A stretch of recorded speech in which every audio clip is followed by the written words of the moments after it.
Apostolsko potovanje papeža Frančiška se nadaljuje, potem ko je zapustil Šrilanko, je že prispel na Filipine. Nadškof v Manili, kardinal Luis Antonio Tagle, je spomnil, da je tema obiska usmiljenje in sočutje. Papež želi žrtvam zagotoviti, da niso pozabljene, da skupaj molijo. Even the prayer of Perke, and it is the prayer of children who ask the Father.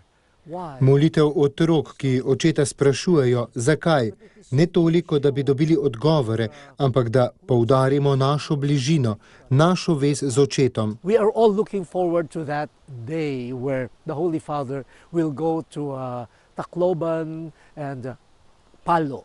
But let me remind you. Zato komaj čakam, da bo papež obiskal Tacloban in Palo.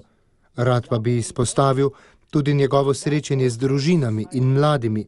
Tudi to je znamenje usmiljenja in sočutja, saj življenj ne uničujejo samo tajfuni, potresi ali podobne nesreče, ampak tudi vsakdanji problemi revščine, nepravičnosti in korupcije. To so vsakdanji tajfuni. Problem of poverty, injustice, corruption. These are the daily typhoons.